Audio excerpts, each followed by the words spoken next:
Systems Inside the Human Body, Episode 1, Digestive System, presented by ScholarLink Online Tutors.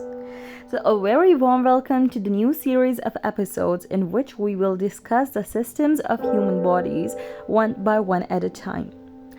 So, today we have to discover a very important system, which is the digestive system, in which we will clear all our queries regarding how the food is digested and how the food gives you energy.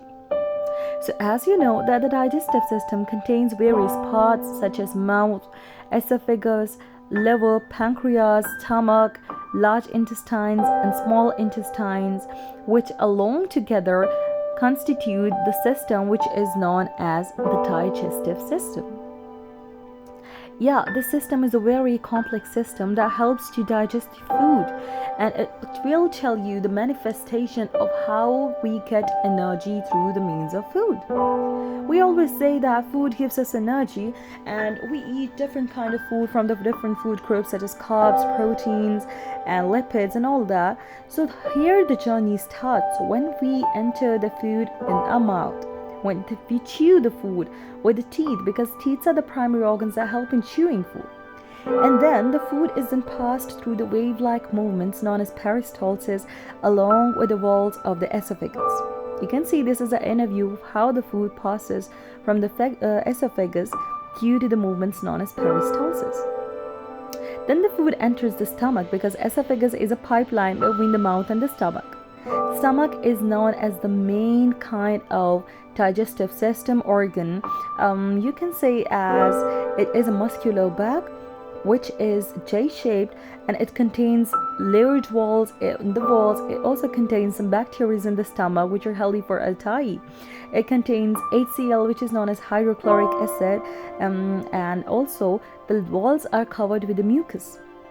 You know, when food touches the walls of the stomach, it secretes a juice called as gastric juice, which helps in the digestion of all the food particles.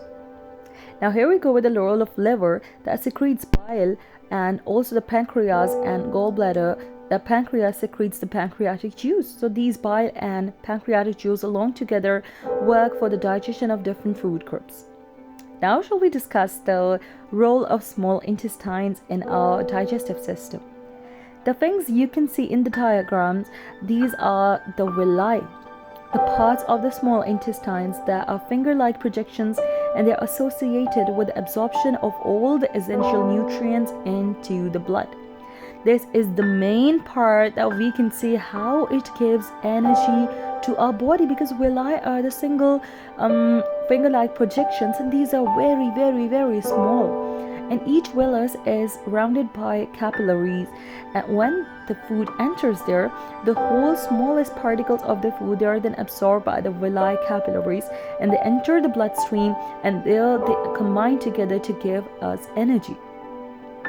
This is a beautiful manifestation of how we eat the food, from taking a bite of the pizza to having it in our blood, having it part of the blood for don't know how much long time.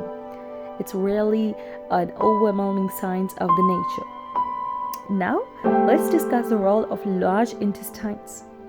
Large intestines are also one of the major important particles, or you can see the organs, because they are associated with the absorption of the water from the waste materials that is left after the absorption of villi, the absorption of food in the villi.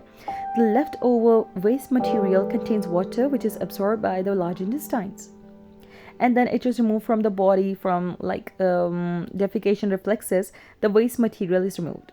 So this is how the process of digestion is carried out. Stay tuned for more episodes in this series and other systems of the human bodies that we will discuss. Thank you for liking.